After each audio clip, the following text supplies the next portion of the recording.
We are live.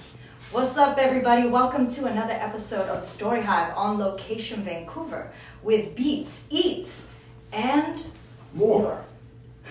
I'm your host, Kazi. We are broadcasting live right now on the unceded ancestral lands of the Musqueam, the Tsleil-Waututh, and Squamish First Nations. Utmost love, respect, and gratitude to the original stewards and protectors of these lands, of these waters. This episode is also powered by STORYHIVE, and tonight, I'm very excited for this next guest. This is our first meet, aka our meet cute at this current moment. We're joined by someone who has become one of the driving forces behind Vancouver's modern jazz scene. Tim Reinert is the founder of Infidels Jazz, a podcast turned record label and concert series that's produced over 800 shows across the city and released more than a dozen albums. A lifelong record store head and jazz devotee, Tim has been building spaces where creative music can thrive, from local innovators to legends like the Sun Ra Arkestra and Pat Metheny. Y'all, welcome to the show, Tim Reinert. Hi. Thanks for having me. Thank you for being here. How are we feeling? Feeling great. Thank you so much. Yes, I have come correct with another beautiful charcuterie plate that, we will munch on throughout the show. Like I mentioned, this is our first time meeting, but I've heard lots about Tim through mutual jazz homies. Shout outs to Johnny Tobin, to Faven, who've been involved in past Infidels Jazz events. But yeah, it was really interesting to me to hear, because I thought this was something brand new. And Johnny was like, no, actually, Tim's been doing this for a couple of years, and it started during the pandemic, really. Yes. Yeah, and that, I was living part-time in Mexico during that time. So, when I came back here, it was only recently that I just started to see so many notifications and flyers of these upcoming jazz shows, which made me super excited. I'm a big fan of jazz. It's something I seek out when I travel to other cities. And to start to see all these different tributes, this Miles Davis tribute coming up in May, I was like, whoa, I gotta check out some of this. So I went to a show. It was an Outkast tribute a couple of weeks ago. It was awesome. It was really cool to see young musicians coming down from Edmonton. And I was just really stoked that Johnny hooked me up with the man himself who's been making it all happen. Well, thanks very much for having me. Yeah. So I'd love to start with knowing, we always talk about early beginnings of our creative journeys. And I had learned and read that you grew up in small town in Kitimat, which is like far up north, close to Haida, or like same latitude. Same level. Kitimat and Terrace. Okay. So Kitimat when I was younger, and then when I was around 12, we moved to Terrace, which is like a half hour away. And I was involved in music basically my whole life, but I fell in love with jazz when I was about 13 years old, and which is not something that 13-year-olds in small towns typically do. And I was kind of on my own, but I fell in love with. We started with like big band music, so Benny Goodman, Buddy Rich, Gene Krupa, Duke Ellington. That was the music I really fell in love with. Which made me really, really popular in high school, as you can imagine. Well, what was the big sounds back at that time? It would have been. This would have been right before grunge, so late '80s, early '90s. Okay. So hip hop was definitely a thing, and it was huge, but it wasn't huge yet. Yeah. Run DMC, Beastie Boys, and things like that. But Nirvana was a thing, and Green Day was a thing, and Pearl Jam was a thing, and things for other people, not so much for me. But that's okay. Jazz is the music I really fell in love with early on, and as I got older, I kind of decided that I wanted to be a jazz musician, and I wanted to be a jazz drummer, and I fell in love with that, and I was sure that was going to be my career. And so I moved here, and like a lot of musicians in Canada, I went to Capilano University. And I did that for not very long before I realized that you really need to have a lot of talent to become a jazz drummer. And I realized right after that that I didn't have any talent. And so I figured out pretty early that I love this and I need to be part of it, but playing it was definitely not the cards for me. So, I mean, you got into jazz school, so you had some talent. Come on. the bar was pretty low back then. I think it's much higher now. It's much harder to get into that school then, now. Backtrack to 13. Yeah. Who introduced you to your first jazz album that made you like, whoa, Yeah. what is this? So that was my high school band teacher, and my parents they wanted me to join high school band, or junior high school band, this is grade 8 or 9 at the time, but they wanted me to play the trumpet, and I did not want to play the trumpet. And so the teacher, because at the time I could already read and write music, and so he asked if I would consider playing the drums, because at the time, having a drummer that could read music wasn't a thing that happened all the time back up there. And so I said yes. My father said absolutely not. Really? And then I said even more so yes. And so that was my thing. So he made me tapes. He made me tapes of drummers like Philly Joe Jones and Buddy Rich and Louis Bellson and a lot of the great drummers from the 30s, 40s, and 50s. And that's really where I started. And he made me tapes with rock music and things like that too, but that did not stick at all. So that's where I first got the bug. Wow. Yeah. At what point did you finally get to see it live? Well, it wasn't till a few years later that I was able to see, like maybe 16, 17, where I was able to see like professional jazz musicians from Vancouver who were on tour, and I saw a few of them. That was the first time that I ever saw the music live, other than me playing, of course. But then the first like famous jazz musician I ever saw live, it was a swing drummer named Louis Bellson, who's no longer with us, and he was in his 70s at the time. And I got to see him, I think, when I was 16 years old. One of the all-time greats. He played with Benny Goodman, he played with Duke Ellington, one of the greatest drummers that ever lived. And I was hooked. I mean, I was hooked before then, but that definitely But to helped. see it in front of you live, It was a big someone deal. who played with legends, that's really dope. Yeah, it was a big deal. Yeah. So then you moved to Vancouver, you Yep. were going to school, and then is this where you started your foray into working at record stores? Record stores, yeah. Yeah. I'm super curious about this part of your story Okay. because, this is a time where like physical music culture was still very much so a thing. Huge. And yeah. I'm curious about, what were the record stores that you got to work at and that were here and that are maybe still here? There were some that were there that are still there. Record stores like Neptune Records and Zulu, they've been around for decades and decades and decades. But back then, you had those independent stores, but you also had chains because CDs were massive. Right. And so... Are we talking like HMV?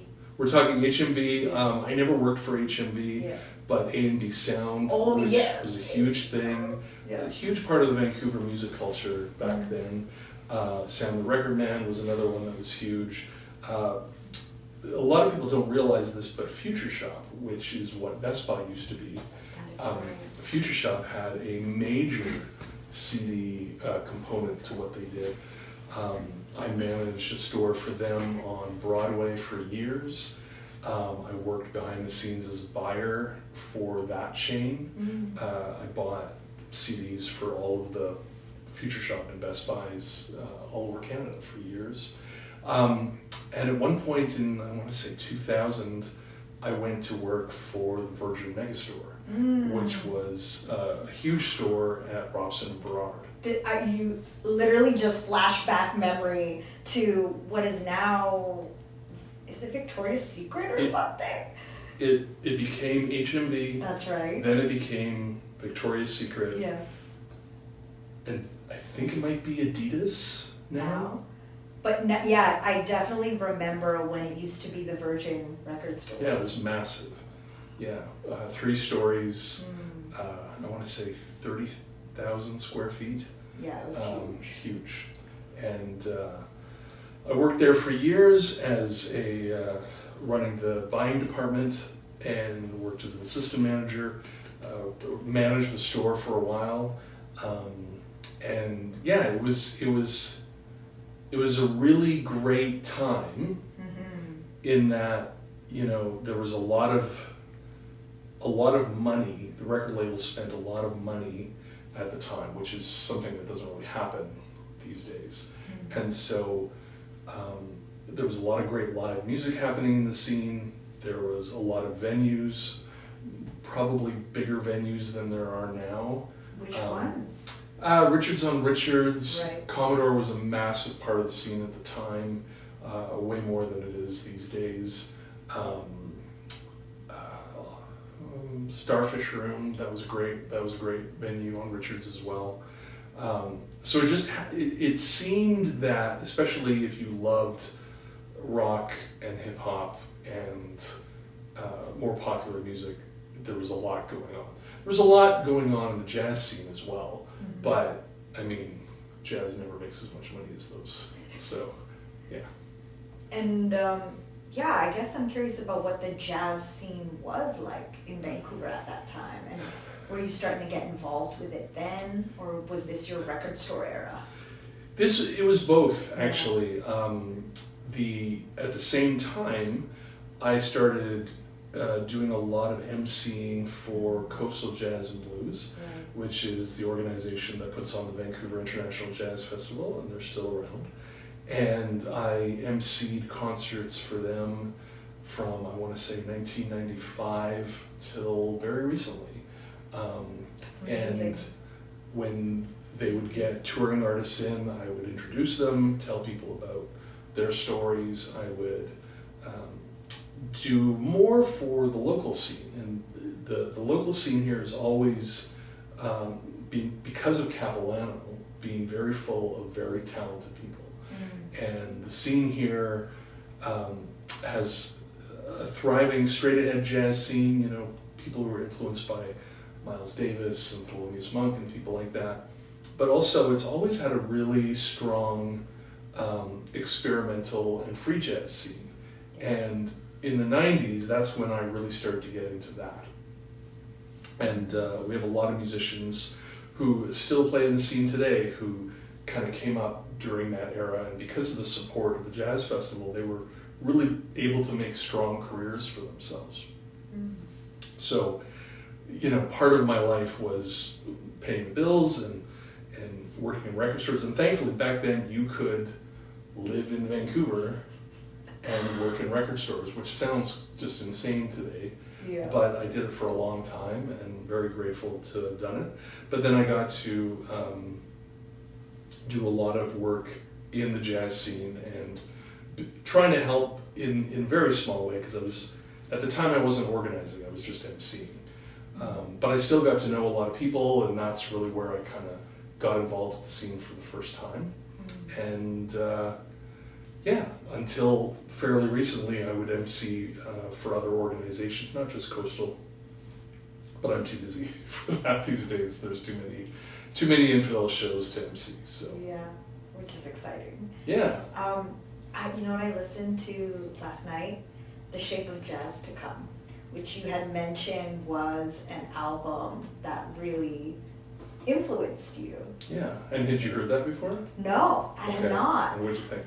I loved it. Yeah. Yeah, and also because it was the first time I learned about harmonics. Yeah. And I never knew that about, I guess prior to within jazz, that people were freestyling and improvising off of the chord progressions and the melody.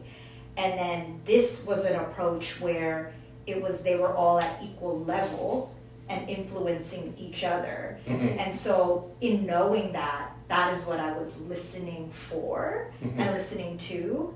I think I need to now listen to something more standard, or I guess what came preceded that, Before that, to hear the difference. But I could also hear from there like the influences of other current artists that have now built off of what his name is Ornette Coleman. Yeah. Did. A story that very few people know is that Ornette Coleman, one of his first major shows as a leader was in Vancouver at the original Cellar, which is no longer there. Where was that? That was the original Cellar was around Broadway and Main, not quite, but in that area, more Kingsway-ish.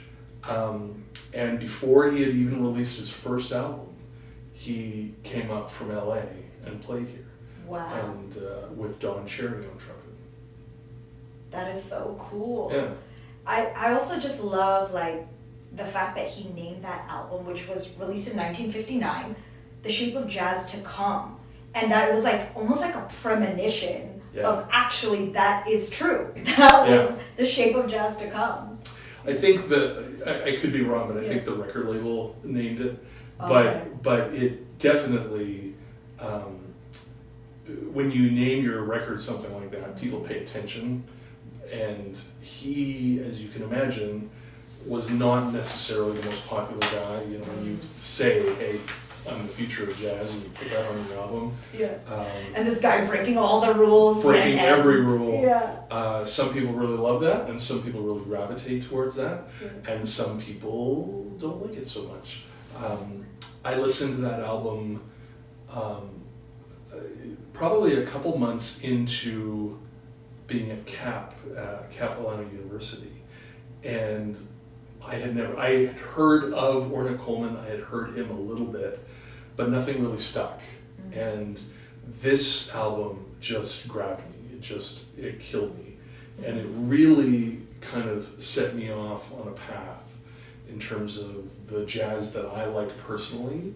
And, I have a lot of love and respect for the big band music that we were talking about, Miles Davis and people like that, but that really started me off on a journey of more experimental music and kind of the realizing that the rules of jazz were pretty malleable and they were really up to the musicians. And so best thing you could do as a listener is just go along with that. And the more you put your heart and your ears into the hands of the musician, the better off I think you're going to be. And that was a lesson I got to learn very early. And not just from Ornette Coleman, but because a lot of the great musicians that we had on the scene here, people like Paul Plindley, people like Francois Houle, people like Tony Wilson, Ron Samworth, Bill Clark, these people were kind of the forefront of experimental music here in Vancouver.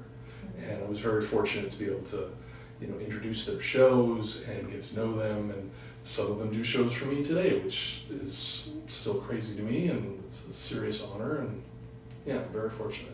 That's so cool, and I'm really glad that you're naming and shouting out these artists, especially for all the younger artists out there, because I've never heard of these names before. And to know that we have roots in this city, it's important to know. Yeah, we have serious jazz roots here. And because of, years ago there was a gentleman named Ken Pickering, and Ken was the creative director for the Jazz Festival, for the Vancouver International Jazz Festival. How many years has it been going on, by the way? Close to 40. Wow. Yeah. Incredible. Yeah. And Ken really loved experimental music, free jazz. It's often called free jazz. It's not really the right term for it, but it's kind of what's stuck. And I learned a lot from him about music. I learned a lot from him about how he approached booking shows, and he would bring musicians from Europe, from Norway and Sweden and Germany and Amsterdam, and they would come here and play with our musicians. And we would get to really hear what was at the cutting edge of the Vancouver scene. And that was a big part of our festival, that festival in the 90s and in the 2000s. And it's something that really sets Vancouver apart, because not every city got to have that, and that was really because of Ken.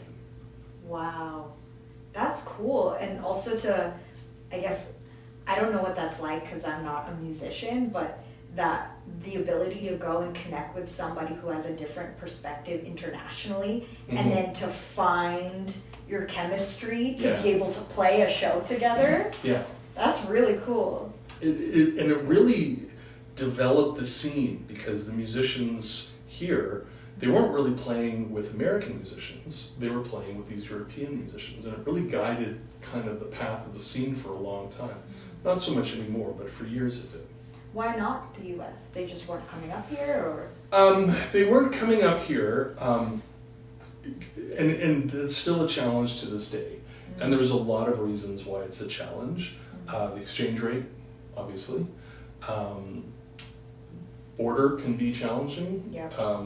Sometimes it's more challenging than others, and right now we're going through one of those periods.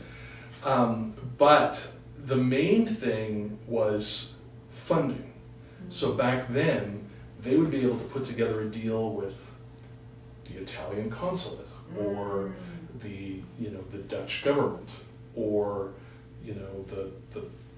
the German ambassador, where they would pay for the musicians to come over. Right. And that wasn't really a thing in America. Yeah. And so it would be cheaper to bring 15 people from Amsterdam than it would be to bring 3 or 4 people from Chicago or New York. Wow. So it's not like that anymore, and it's just as hard to bring everybody now. But that was one of the main reasons why the scene here developed kind of hand in hand with what was happening in Europe at the time, as opposed to what was happening in New York or Chicago. So. Wow. So flash forward now, in the 2020s. Yes. What was the inspiration behind starting Infidels Jazz? And it started as a podcast. It started as a podcast in 2019, Yes. And then became the label, and then became the shows. And for me, what it was by this point, I wasn't working in record stores anymore, and I missed it so much.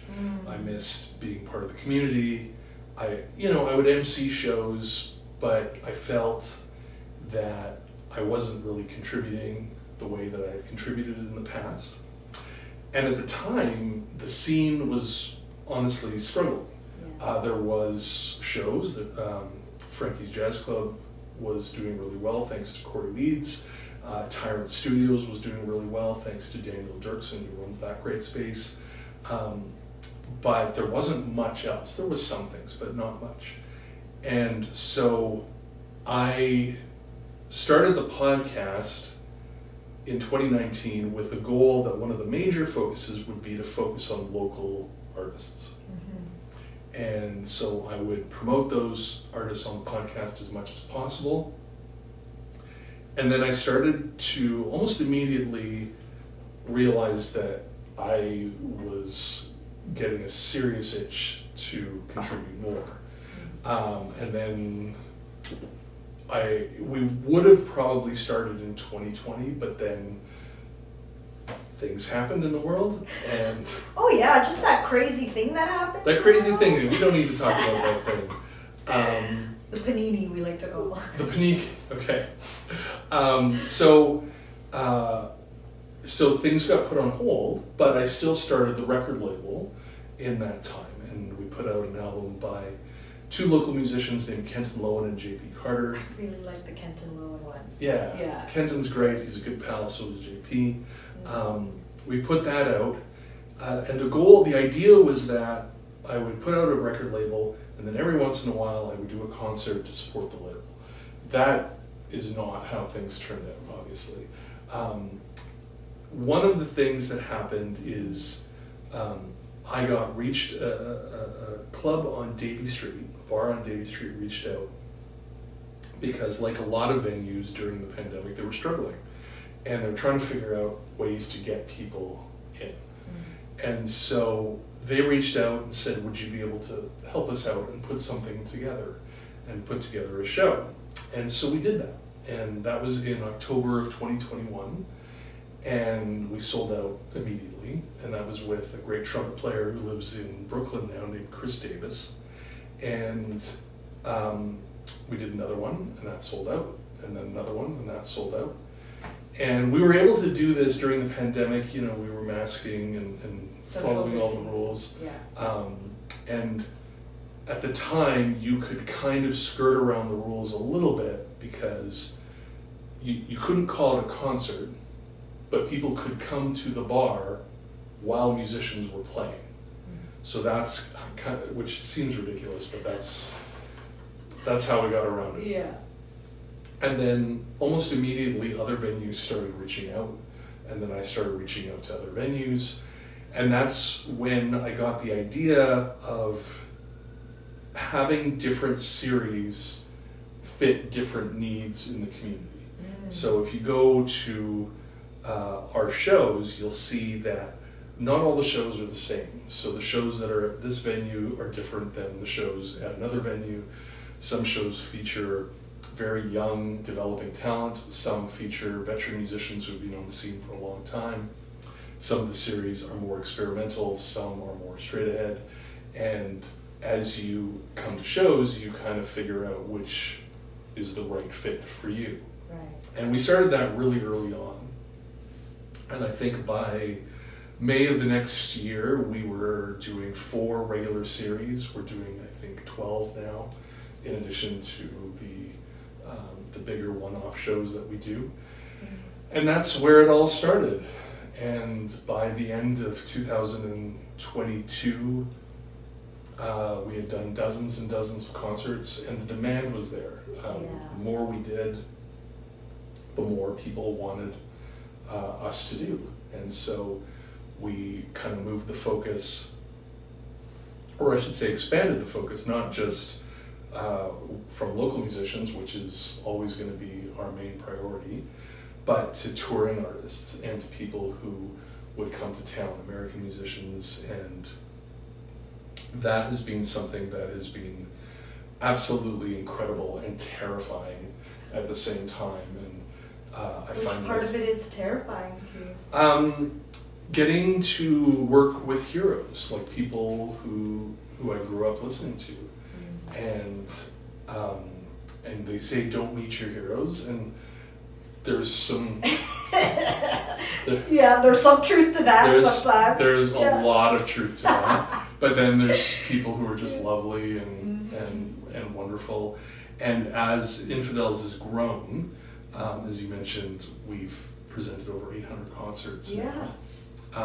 We're able to do bigger and bigger shows, and that just gets bigger every single month. In February, I think we produced over 50 shows. This month will be 44, I think, 45, something like that. How did you scale so quickly? Do you have like a whole team behind you? I don't have a whole team. I have a few people that help with specific things, and I'm very grateful to those people, because I don't really have much in the way of talent. I'm not an artist, I'm not a creator, but I'm organized. My wife wouldn't agree with that, but I think I am. And it was a matter of, the musicians have always been here, and the musicians are really talented. And there's a lot of space in this city. There's a lot of venues, and those venues are having the same challenges that we are living here. They want to pay the bills, and it's getting harder and harder for them to pay the bills. So Infidels gives them an opportunity to bring people into their rooms and hopefully make a little bit of money and make it easier to hit their targets for the month. And then the audiences have always been here, but they didn't really have something to focus them. And so what Infidels tries to do is show people just how many talented people we have here, and that this whole no fun city thing is BS. Old news. It's so ridiculous. I'm so tired of talking about it. Yeah. Because at the end of the day, we create the reality that we want to experience. Mm-hmm. And if we think the city's boring, great, fix it. Exactly. You're here. Yeah, you have hands, you have a computer. Yeah. Like, these things, I'm not saying it's easy. It's hard work. It's all hard work. But it's totally doable. Yes. And, you know, we do things a little different in that we don't do government grants. We do very little in the way of donations. And everything is self-funded. So we started with $0, and we are able to do dozens of shows every single month. And some of the shows are ticketed, and some of them are just, you know, bar shows, cocktail bars that you can go to and have a good time, and you can pay attention to the music or not. And a lot of them, as we mentioned, are ticketed where, you know, it's a concert and you're there just to focus on the concert. So it's become a little bit of everything for everybody. Yeah. And for me, one of the main things is making sure that people realize knowing about Ornette Coleman is nice, knowing about Miles Davis is nice, Ella Fitzgerald, that's great. And if you're the kind of person that needs to have that knowledge to help, wonderful. We have shows for you. We've got jazz nerd shows.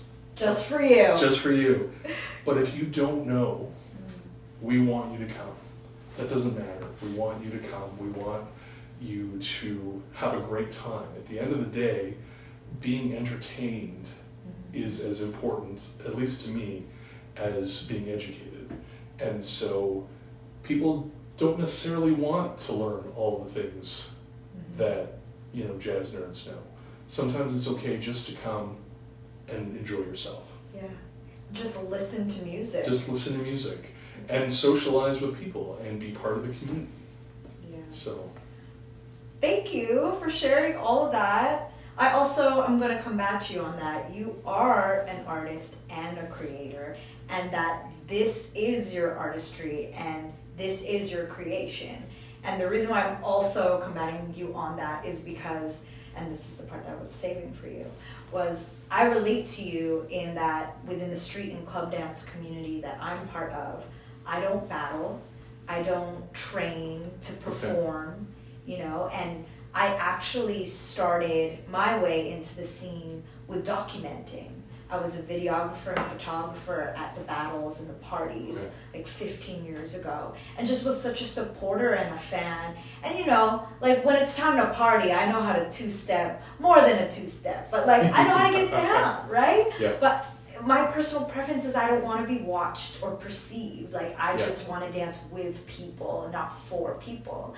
And so when I started getting involved within organizing events, battles, MCing them, I struggled at times with feeling this like sense of belonging of like, okay, I'm on the periphery, I don't know these things firsthand experience because it's not something I'm practicing, but like, do I belong? And struggled with that imposter syndrome of like, should I be even the one to do this if I'm not participating as a battle dancer or as a performer? And you know, from the way that I learned my special talent is my gift of gab, and like being able to be articulate and to communicate things that I saw happening within the community, that dancers like, we just battle and we dance. I don't know how to translate what I'm doing into words, but like I've been able to do that. And you know, it felt really amazing to be acknowledged by my community, to be seen for what I contribute.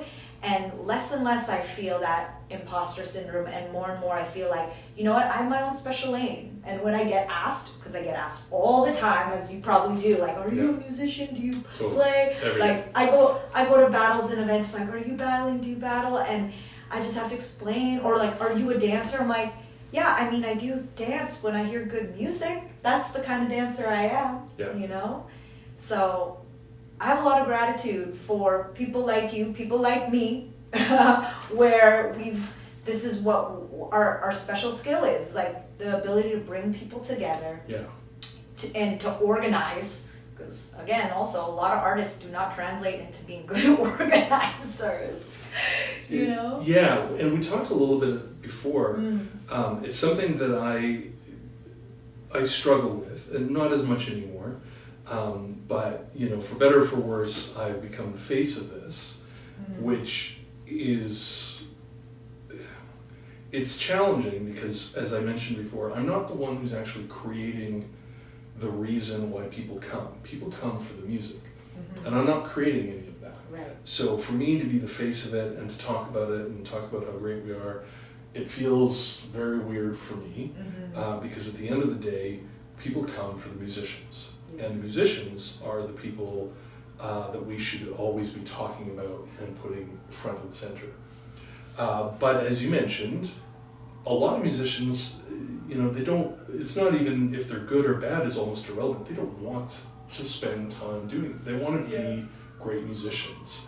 And, you know, one of the downfalls of having big record chains go away and having record labels less interested or less involved with developing artists is that we've kind of sold musicians a bit of a fake bill of goods. And we've kind of told them, hey, you can do anything. You don't need an agent. You don't need a manager. You get to do everything. You get to keep more money. You can write it yourself. You can record at home. You can do all these things. And that sounds really good until you realize you have to do everything. Yeah. And you have to learn how to do everything. And so now it's not good enough that you're just an amazing trumpet player. We tell them that they have to be accountants and social media experts and all these things that they're like, I just want to play the trumpet, man. And so, you know, if there's something that Infidels does that I'm very proud of, it allows them to focus on the things they really want to focus on. If a musician really wants to be involved with the promotion of their show, that's great. Happy to have them be involved. But if they just want to play their horn, that's great too. So, yeah. That must have been so trippy for you to see all of a sudden all these stores closing down, and we just, like, I remember the moment, I was in university at the time when, because I went to school for broadcast and media stuff. Okay. Surprise, surprise, here Surprise, we are. surprise. But I remember this one class where they had the logos up, Netflix and Spotify, and being like, the future is streaming, everyone. It's coming for us. And mass, like traditional media and TV, it's starting to go. And I was like, really? Much music leaving? Like, what do you mean? Yeah. And, you know, like, so. I remember being in meetings with record labels where they were just like so had their head in the sand, completely not wanting to acknowledge, oh no, look, this is decades away. This is nothing to worry about. This is totally fine. We're all going to be here forever. And the first trigger, the first showing of that things were going to go bad really quickly was, you know, a lot of my friends who worked for record labels losing their jobs. And this started happening in, you know, 2004, 2005, 2006. And people who were incredibly good at what they did, and their job just didn't exist anymore. And this was a real, you know, wake-up call for a lot of people in the industry. Because if record labels can't even hold people, then are we going to have jobs? And the answer was no. Eventually, none of us had jobs. Now, thankfully, there's still record stores, and they're thriving, and that physical component is much, much smaller. But I think it's kind of healthier. Explain, like, this perspective. I think it's healthier because if you go to Neptune Records on an average Saturday afternoon, that place is packed. If you go to Beat Street, which is right around the corner from here, that place is packed all the time. So it's smaller, but the people who are in that culture, in that community, they're not going anywhere. It's more sustainable. you can concentrate on just having one really great store and having people come to that one really great store. Now, the trade-off is that nobody's getting rich. Yeah. And the trade-off is it's a lot harder. We're all working harder to keep that culture going. It's true. It's expensive to press. Oh yeah, for sure. I mean, we did our first vinyl last year, and I mean, I lost a fortune, and I was so happy to do it because I got to have our label got to have a record, and for me as a vinyl person, that was a huge deal for me. Yeah. But we lost money, and I'm totally fine with it. But it's hard to, you know, being small has its benefits, but it means you're small. That's the trick. So. Were you big into collecting CDs or records? And do you do both?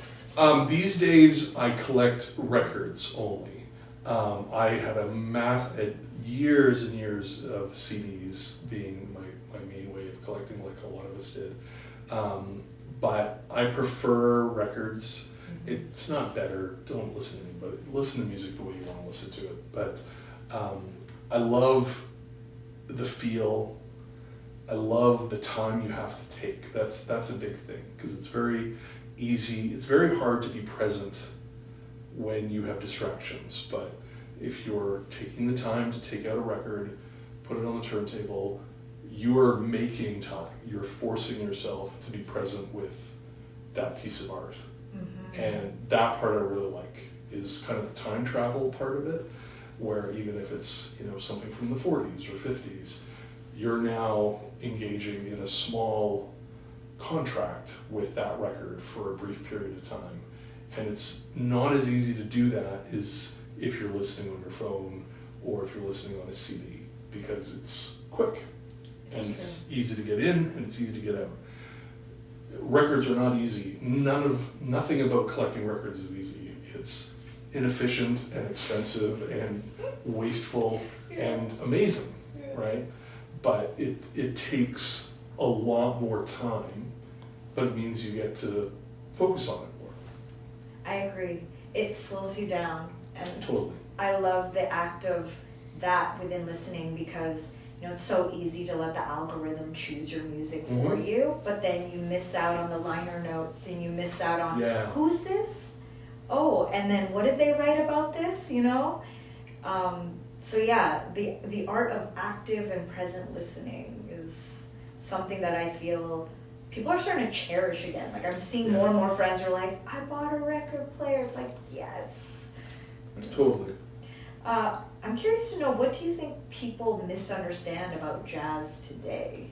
If there's anything that they misunderstand about it. Everything. I could talk about this forever. Jazz is kind of a unique art form in that we have kind of told people that you have to have cheat codes to like it. And you have to be really knowledgeable. And you have to know who played with who. And you have to know... Kind of like a snobby, inaccessible art form type thing. Totally. And I think that the people who love jazz, sometimes myself included, have unfortunately propagated that. And we've turned it into a museum music. And we say, well, you need to have this kind of knowledge, and you have to, before you listen to that album, you need to listen to that album, and you need to listen to it properly, and you have to maybe go to school, and you have to, and you have to, and you have to. And eventually people just go, I just want to listen to the record, man. This is really terrible. This is now it's homework. Yeah. And it shouldn't be homework, right? So I think one of the misunderstandings people have is that you have to have all this knowledge to appreciate it. I think that is, and I think a younger me would have maybe agreed with that. Now that I'm older, I don't agree with it at all. And I think that anything we can do to just make people negotiate with the music on its own terms, or on their terms, I think as long as you're listening, that's really all that matters. So I think that's one of the big misunderstandings. I think the other big misunderstanding is that this is still a vital, growing, living music. You know, jazz changes. That's one of the things, like, it's supposed to change. It's fundamental. Yeah, it's like built in. It's not a negative, it's positive. Some people struggle with that. Some people who love jazz struggle with that. So there's a lot of debate within jazz about what's jazz. What is the name? Like, even the name is controversial. There's a lot of people who don't love the name. Really? Yeah, there's a lot of racially charged negative baggage attached to the name. And to this day, you'll find a lot of really preeminent, top-notch, world-class jazz musicians who won't use the name. Interesting. And so there's a lot of debate. I use the name because we all decided, for better or for worse, that's the name. If someone wants to change the name, I'll go with that too. Doesn't really matter. Yeah. But the lack of understanding that it's a living, breathing music is another big misunderstanding. It's supposed to change.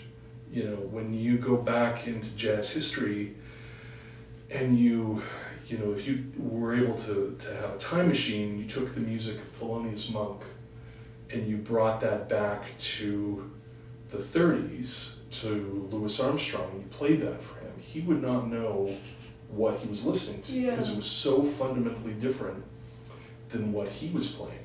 And if you take the music from John Coltrane in the 60s back to people who were playing in the early 50s, they wouldn't know what that was either. The music's supposed to evolve. It's supposed to change. And we aren't necessarily supposed to love all of it. It's okay not to love all of it. Not everything has to be for everyone. It's true. And jazz is a big music. It's a big tent music. And it's totally fine to find your little spot and sit on that stool and be comfortable with that. I want to know the new thing. I'm always about what's next, and that's great for me. And we have concerts for those kind of people and people who want to explore. But if all you love is, the jazz of the 1950s, great. There's a lot of stuff for you too. So just the idea of recognizing that the music is supposed to change and that's okay, that's another big thing. Oh, I love that. Thank you for sharing that. I'm curious about what kind of ecosystem you're trying to build through Infidels Jazz, and are there any gaps that you're wanting to fill within the community and the scene? So for me, the big thing was bringing jazz into the music community in Vancouver. And the jazz community has a tendency to kind of think that it's a little better than everybody else. And so we have our own clubs. There's jazz clubs, and we have our own venues, and we kind of think that we're a little better than everyone else. And that is fine if jazz clubs are doing well enough to pay the bills, but they're not. Yeah. And so what Infidels did is bring jazz to the community. And so if there's music happening here, we'll bring jazz to you. So one of the things that we do is we put shows at venues that you wouldn't necessarily think of as jazz venues, like the American. That's not you would not think that was a jazz venue, but that was jazz. That was a great jazz show. Or the Fox, or the Pearl, or the Rickshaw. And we're bringing jazz to these venues, to the community, and we're telling people, hey, you don't have to be an expert. You don't have to know this stuff. We'll bring it to you, and you can enjoy it. If you want to come to jazz clubs, great, we have jazz clubs. You can come to those too. But it's not necessary. And so that, I think, was one of the things that really kind of set us apart at the beginning. The part that's missing is for me, the priority this year is the suburbs. And the priority is to not ignore the fact that Surrey is this massively growing space. It's its own city. It's its own city. Yep. There's these vibrant cultures in New West and Richmond and Maple Ridge and West Vancouver, and I'm gonna get in trouble because I'm missing a few. Port Moody. Yeah, sorry, Port Moody. But you're right. And also the millennial generation who are moving out there, raising kids. They also deserve to listen to good music. Absolutely. And so this year, what we're trying to actively do is bring some of our club shows out to these areas and bring weekly and monthly shows. We don't have anything to announce on that yet, but it's a top priority because there's millions of people living in these areas. And they can't come here all the time. They can't always come here, and we expect them to. And so one of the things you're going to see is when I do a bigger show is have the show do a Vancouver show, but then that same show will do one in Richmond and one in Burnaby and maybe one in North Vancouver, because in my opinion the market's big enough for that. And it's kind of, we'll see if that works, but I mean it works in Quebec, it works in Ontario. They have, of course, the population density is much more than here, but we still have millions of people who live here. And so to say, hey, there's millions of people here, but the ones that I only really care about are the people that live in Mount Pleasant or East Vancouver. I mean, that's not really fair. Yeah. So that's the part that's missing, and that's the part that I'm focused on. I love that. You're making jazz so accessible to everybody, and that you're bringing it to them. Yeah. Literally.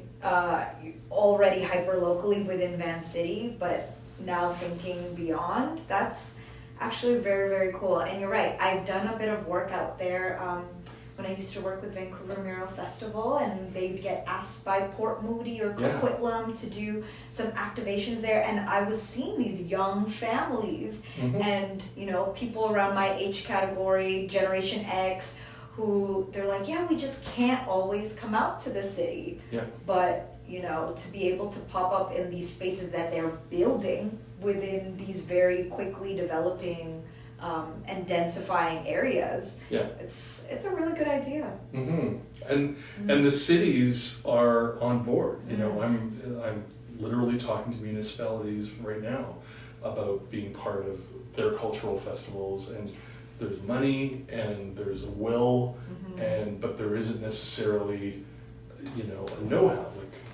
It's one thing to say, hey, I want to do concerts, but if you open up and you say, hey, apply to be in my concert, to do a concert, you're going to get 400 people apply, and you don't know any of those people. Yes. So what Infidels can do is help navigate that, and be the conduit, so that if you're a municipality or a venue,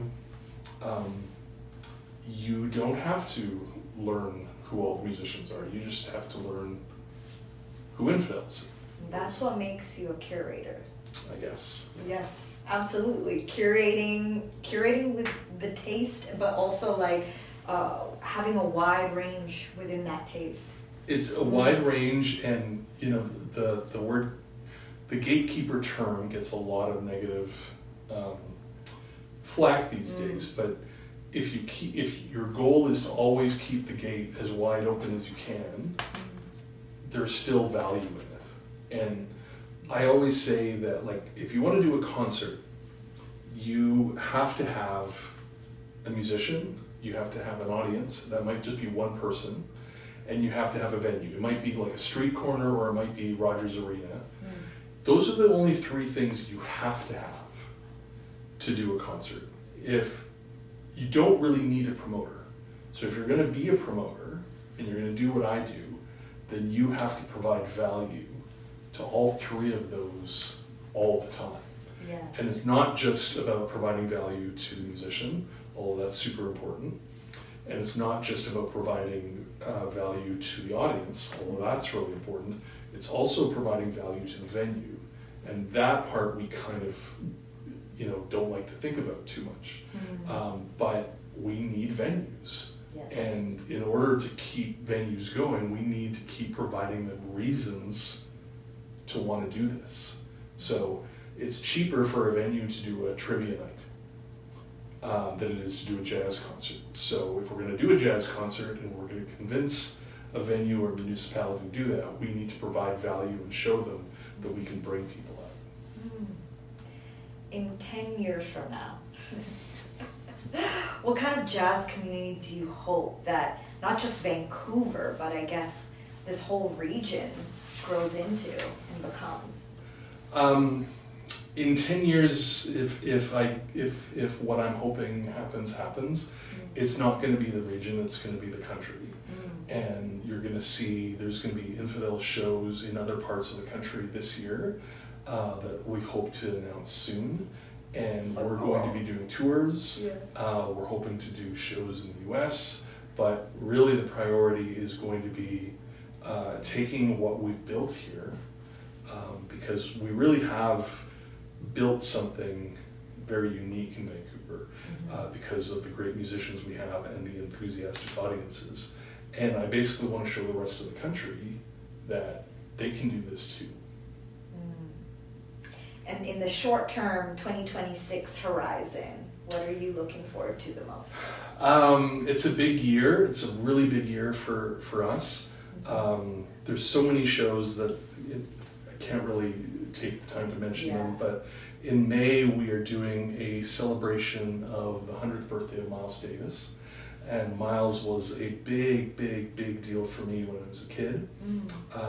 The second album I ever bought with my own money was a Miles Davis album, and called Someday My Prince Will Come.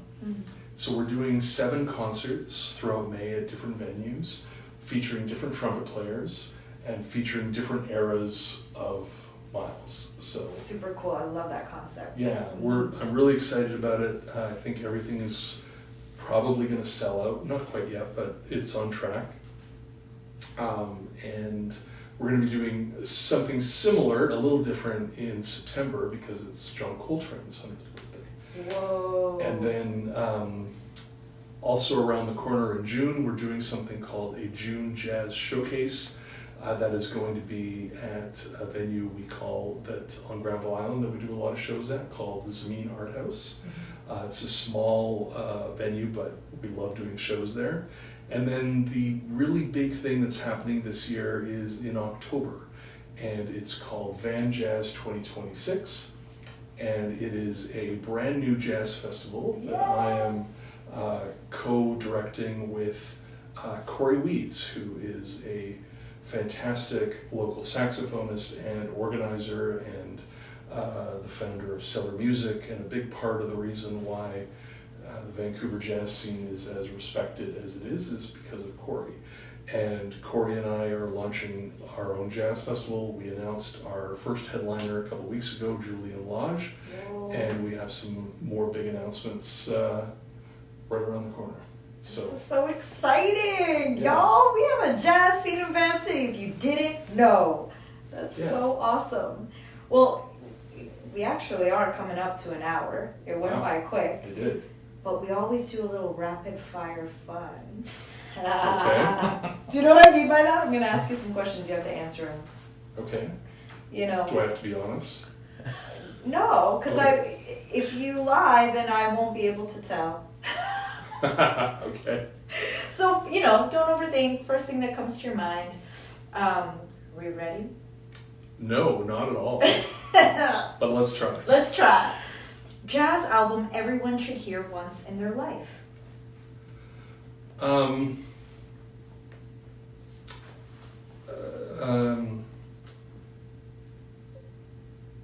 Someday My Prince Will Come by Miles Davis. It's not the Miles album that gets talked about a lot, but it's a bit of a sleeper album.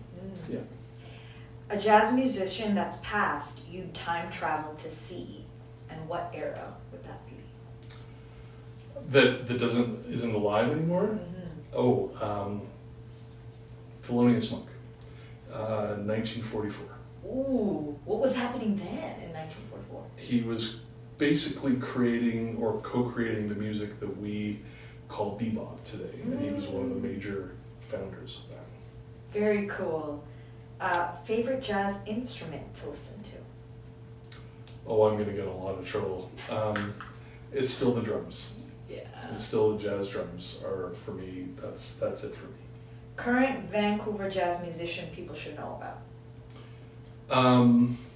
Oh my goodness, I'm gonna get in a lot of trouble for this one too. I'm gonna name a few. Yeah, you're allowed. Because otherwise I'll get in a lot of trouble. Wonderful drummer just put out a brand new album on STORYHIVE named Arvind Ramdas. He is just killing it right now. A great pianist who's actually doing a show for me this weekend at the China Cloud. His name is Jimmy James. Fantastic swinging piano player. Just a deeply swinging, incredible piano player. Faven Kadani, Yes. who we know. Faven has done more shows for Infidels than any other artist, and she has a lot of big shows coming up for us, like so many big shows. Those are just three, but you know, we are very fortunate that we have people like Laura Crema, who's a great vocalist, Brad Turner, who's a real legend in our scene, Corey, who I mentioned, Johnny Tobin, who we know. It's a very diverse scene. We're very fortunate. Best record store you've ever been to in your life? Oh wow. Best record store I've ever been in my life is in Paris, France. And it is a jazz, it's a jazz, it only sells jazz. Nobody speaks any English. It's awkward and uncomfortable, and I could spend my whole life there. Cool. Yeah. I'm gonna put that on my Paris list. A genre outside of jazz you secretly love, or maybe it's not a secret. Yeah, I really gravitate towards soul, funk, and hip hop. But a genre that I think people would be surprised is I have a lot of time for really good old school country music. Yeah. Like Hank Snow, like June Carter, stuff that veers slightly into rockabilly. Yeah. Cool. There's a swing that is not dissimilar from jazz. Best city you've experienced jazz in? Wow, these are hard. New York's always going to get the nod, but if you ever have an opportunity to really spend time in Tokyo and focus on jazz in Tokyo, it is a life-changing experience. Yeah. Also in my list. Yeah. Most memorable concert? There's gonna, that's too hard. I will say that a couple years ago, I got to present two musicians from the States, David Murray, who's a saxophonist, and Kahil El'Zabar, who's a drummer that I've presented a few times. And David Murray is somebody, one of my all-time favorite saxophonists. He's still with us. And being able to bring them here was such a life-changing moment for me. It was the first time I ever thought, well, maybe this is actually maybe what I should be doing full-time, and this should be my job. And it took a while to get there, but that was a big deal for me. Yeah. I love that. Dream artist, alive or past, you'd book tomorrow. Or maybe one of each, actually. Well, yeah. We'll stick with people who are alive. Yeah. That where it's actually possible, maybe that it could happen. And there is a saxophonist and trumpeter named Joe McPhee who lives in upstate New York, who I idolize. He still tours a little bit. He is an experimental musician and is kind of one of the unsung heroes of that music. And if I could teleport him here tomorrow, I would. Did you see, I just caught wind of that musician who came and he played at Leaside. Did you hear about this? He was a saxophonist. I should have remembered his name, but he has a following. He posted online that he was in Vancouver, and then he just went to Leaside and played a free show, and it was amazing. Do you know who I'm talking about, Jamal? I saw it. Yeah. I'm gonna have to look that up for you, because you probably have heard of this artist, but I had never heard of this artist before. But anyways, wow, thank you so much for this conversation, Tim. It was really cool to get to know you, your history, your contribution to creating the Vancity creative scene. It's rich history, and it's something that I feel like now we got it archived and documented. And yeah, we really appreciate you taking the time to share, but also that you just have such a passion and joy for this music, and that you are making it accessible to everyone to also enjoy it at every level that they're at. And I think that is something really beautiful and commendable. Thank you. It was a real honor to be here. Thank you so much. Yay. Well, shout outs to everybody who's tuned in on the live stream, to everyone who's going to watch the replay after.